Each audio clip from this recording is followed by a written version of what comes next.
sacuudigu waxay ila muuqdaan sac caanihii ka gureen oo ay tahay in la gowraco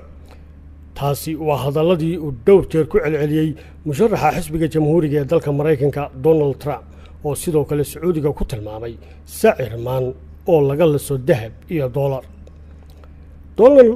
Donald Trump waxa uu sacuudiga ka dalbanayaa inay bixiyaan 3 jeer laab lacagta ay xilligan siiyaan dalka Mareykanka si uu uga ilaaliyo khataraha la kulmi kara iyadoo ciidamada Mareykankuna ay gacan ka siiyaan hadidaadaha gudaha iyo dibadda. waana musharaxii u horeeyay ee madaxweynenimada dalka Mareykanka ee si cadaan ah u dhaliila boqortooyada Sacuudiga isla markaana hoos u dhiga maqaamka ay ku leedahay caalamka isagoo sheegay in mar haddii sacu uu caano yareeyo oo guro isla markaana joojiyo dahabkii iyo dollarkii laga maalayay ay tahay in la gowraco oo hawsha ay Mareykanku fuliyaan ama ay cid u wakiishaan ama ay isku dibaridaanba koox gaara oo gudaha wax ka bedesha. hadalladan oo ah kuwa qaawan oo dariiqii diblomaasiyadeed ka maran si wacanna ay u fahamsan yihiin oo ula socdaan qoyska reer Al Sacuud iyo cid kasta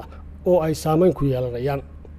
siyaasiga khudbadihiisu muranka weyn ka dhasho ee Donald Trump waxa uu tibaaxay in boqortooyada Sacuudigu aanay taagnaan karin haddii aan Mareykanku u buuxinin kaalinta dhanka ammaanka ee uu hayo. Trump waxa kale oo ka dalbaday Sacuudiga iyo dalalka kale ee Khaliijka Carabtu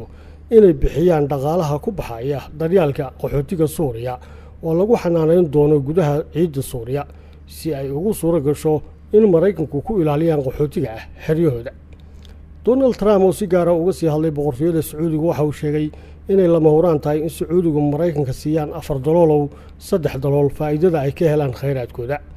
iyagoo wax ay hadda bixiyaan aanay ku filayn oo u dhigmaynin hawsha ilaalinta ammaanka ee ay Mareykanku u hayaan sida uu sheegay Donald Trump. dadka ka faaloola siyaasadda caalamiga waxay qabaan in hadalladan iyo fikradaha noocaas ee ka soo baxaya Donald Trump ay keeni karaan in dhammaan xulafadii Mareykanku ku lahaa caalamku ay si kadisa ay isugu bedelaan cadowga Mareykanka haddii uu madaxweyne noqdo musharax Donald Trump. dhanka kale Donald Trump waxa uu aad uga hanweyn yahay in kor loo sii qaado xiriirka Mareykanku la leeyahay Israel isagoo ku tilmaamay Israel inay tahay rajada kaliya ee Mareykanku ku leeyahay gobolka Bariga Dhexe isagoo intaa ku daray in khatarta Israel dul hoggaanaysa xilligan ay ka xun tahay waqti hore oo kasta taasoo uu sabab uga dhigay heshiiskii dowladda Mareykanku ay dhawaan la gashay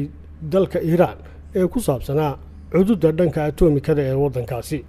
isagoo milyaneerku si faahfaahinaya aragtidiisa ku saabsan Israel waxa uu sheegay